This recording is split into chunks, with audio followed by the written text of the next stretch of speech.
you know, I do not know where this handout came from, this prescription for pot, a debate on the merits. It's quite an old article, and a lot of this is not fact anymore. This stuff can be deconstructed quite easy. But I do want to notice in this article, do we know where this came from? Who gave this to us for the committee? I think it's Dr. Watkins. Okay, very good. He may have done so. Anyway, it does say in here, and it states quite explicitly, about 44% of the cancer doctors polled recommended their patients to get marijuana. Now we're talking about smoking marijuana. I think we've answered a fundamental question here today, though.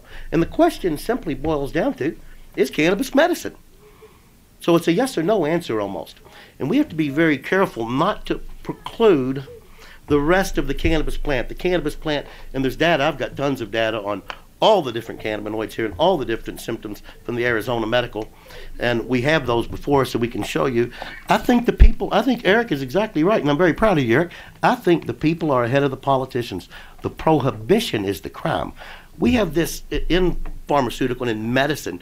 They have this concept of singular molecule cures. So they don't want to know or understand the cannabis plant, because the cannabis plant, it is the combination of these components that delivers the healing's effects, is what's really going on. So I think the public's ahead of us, Madam Chairwoman. I think we're going to see quite an outpouring of this, the fear, the propaganda, the garbage, the nonsense that has been attached with the medical marijuana plant and the cannabis plant in general is falling down very swiftly throughout the world. And I said the other day in the newspaper, I said there is a worldwide cannabis tsunami coming. And if you don't see what's going on with the cannabis plant in places like Israel, places like Spain, and you can simply get on any search engine and you find these incredible studies that are going on all over the world and in the United States. The studies, I'm not ready for a fallback position where we just do this CBD oil with the low THC. The THC, Josh Stanley even told us, be careful not to let the THC out, because the THC, in conjunction with these other cannabinoids, these other properties of the cannabis plant, are part of the healing process. It's amazing. It's astounding. In 30 years, we're going to kind of laugh at ourselves, because we're going to think, wow, cannabis was a miracle medicine. And we're kind of going, why are we even...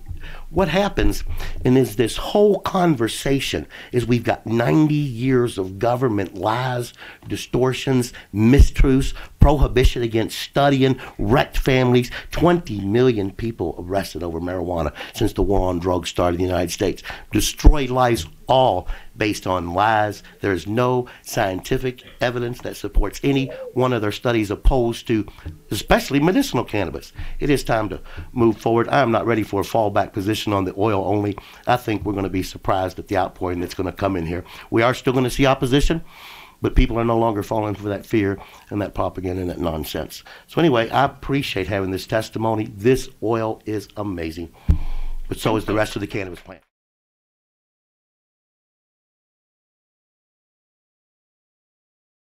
I had a friend of mine, a former legislator who was a doctor, a good friend of mine, called me this week on the way to Frankfurt. He called and said, called about some other things, but he said, I also want to tell you about when my wife was dying, and she had cancer, and the nausea was so bad, she couldn't keep anything down. She was wasting away.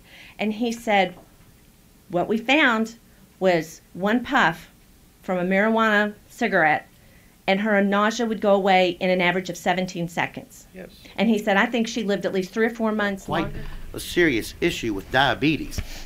And they have used cannabis, which it's not precluded, medicinal cannabis is not precluded in China, to really help reduce the rates. Here's a study right here. This is in the American Journal of Medicine, and it's talking about people that smoke cannabis, and this study suggests that cannabis compounds may help in controlling blood sugar. And this was a research at 4,600 men and women. It was under the National Institute Nutrition Examination Survey. They found that these people that smoked cannabis, had cannabis, took cannabis into their bodies. And this statement says, even after the adjustments, the current marijuana users showed fasting insulin levels that were 16% lower than those of former or never users, along with a 17% reduction in another measure of insulin resistance as well. And it goes on and on. Quite a glowing report. I just mentioned that, that he did make that statement about China, and I would like to know more information on how they do it in China. I will say this, and I would like to submit this for the record. Here's the U.S. Patent Office, United States U.S. Patent Office. Patent application, there's the patent number, 009987. Treating or preventing diabetes with cannabinol. That's from the cannabis plant. And here's the whole scientific study on that, and there's a patent out there. I'm saying we cannot preclude these. This is a wonderful scientific study, and I would like to submit that, to look at that, and that is a patent that is already currently available in the United States. We have a prohibition against them. I don't think cannabis fixes everything, and I don't often speak about cannabis. But when I do, I try to have some facts. And this stuff is serious medicine. You know, we have been lied to, distorted to, propaganda. The fear and the nonsense against the cannabis plant is done. The people are tired of it. It is overwhelming, the number of green slips that we are getting down here in support of cannabis from every ilk in the state, not every ilk, from conservatives, from Republicans, from independents. It is overwhelming. So we need to look at that while I'm on the subject of cannabis. The other day, we had the MRSA hearing, and here's from the WebMD. On the same day we were having the meeting about MRSA, here it is right here. WebMD, pretty respectable, known place. Chemicals in marijuana may fight MRSA, and there's studies and everything to back all that up too. That's quite incredible. So anyway, I just don't want to leave that out in the future, that cannabis is powerful medicine. We have been lied to, denied, it's been prohibited. It's time to change that prohibition in the state of Kentucky. Thank you very much. Thank you, that's my statement.